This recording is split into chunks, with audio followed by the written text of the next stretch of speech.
Bem, vamos falar sobre os peixes. Os peixes representam a maior classe em número de espécies conhecida entre os vertebrados. Acredita-se que os peixes tenham surgido por volta de 45 milhões de anos atrás. Mas como eles se distribuem pelo planeta? Os peixes ocupam as águas salgadas dos mares e oceanos e as águas doces dos rios, lagos e açudes.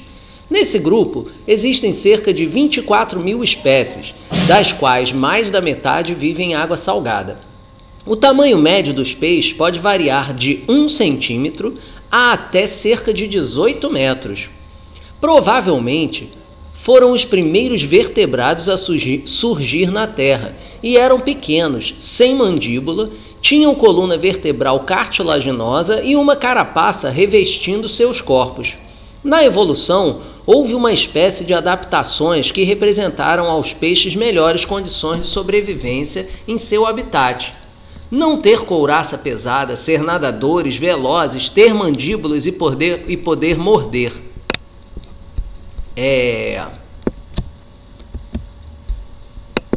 Antes limitações à filtração de partículas nutritivas suspensas na água ou depositadas no fundo e sendo presas de alguns tipos de invertebrados, os peixes tornaram-se também eficientes predadores. Desde que surgiram, já ocupavam com sucesso os ambientes aquáticos, salgado e doce, e continuam assim até hoje. Características que favorecem a vida na água. Os peixes apresentam várias características que favorecem o desempenho de suas atividades no ambiente em que vivem. Entre elas destacam-se corpo com um formato em geral hidrodinâmico, isto é, achatado lateralmente e alongado, o que favorece seu deslocamento na água. Presença de nadadeiras, estruturas de locomoção que, quanto à localização, podem ser peitorais, ventrais, dorsais, caudais e anais. Corpo geralmente recoberto por escamas lisas, cuja organização diminui o atrito com a água, enquanto o animal se desloca. Além disso, a pele é dotada de glândulas produtoras de muco, o que também contribui para diminuir o atrito com a água. Musculatura ao tronco segmentada, o que permite a realização de movimentos ondulatórios. Aqui apresenta-se a anatomia interna de um peixe ósseo fêmea. Então aqui são as várias partes, ó. Vou começar daqui da esquerda, ó.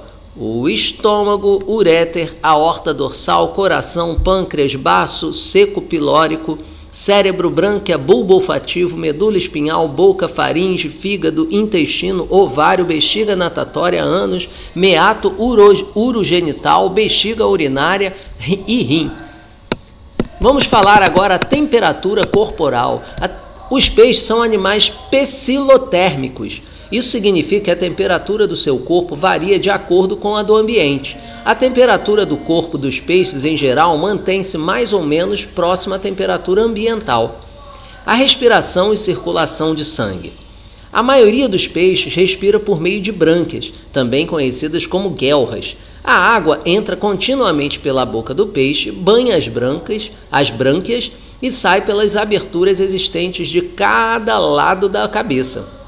Nas brânquias, onde existem muitos vasos sanguíneos, o gás oxigênio dissolvido na água passa para o sangue. Ao mesmo tempo, o gás carbônico que se forma no organismo do animal e que está no sangue passa para a água, sendo eliminado do corpo. O coração dos peixes tem duas cavidades, um átrio e um ventrículo, e por ele circula apenas sangue não oxigenado. Depois de passar pelo coração, o sangue não oxigenado vai para uma artéria e daí para as brânquias, onde recebe o gás oxigênio. A seguir, esse sangue, agora oxigenado, é distribuído para todos os órgãos do corpo do animal. Aqui é outra imagem do peixe. Vamos falar da alimentação e digestão. Alguns peixes são herbívoros, alimentando-se principalmente de algas. Outros são carnívoros e alimentam-se de outros peixes e de animais diversos, como moluscos e crustáceos. Nas zonas abissais, os grandes abismos oceânicos, destituídos de luz, onde os seres fotossintetizantes não sobrevivem, há muitos peixes detritívoros que se alimentam de restos orgânicos oriundos da superfície iluminada e também peixes carnívoros. O sistema digestório dos peixes é constituído de boca, faringe, esôfago, estômago e intestino, além de glândulas anexas como o fígado e o pâncreas. Os sentidos. Os peixes têm vários órgãos dos sentidos. Bolsa olfatória são formadas por células localizadas nas narinas e associadas à percepção de cheiros das substâncias dissolvidas na água. O sentido do olfato dos peixes é geralmente muito aguçado. O tubarão, por exemplo, pode farejar sangue fresco a dezenas de metros de distância. Olhos, agora vamos falar dos olhos, permitem formar imagens nítidas a curta distância. A distâncias maiores percebem apenas objetos em movimento na superfície da água. Alguns peixes têm percepção das cores e outros não.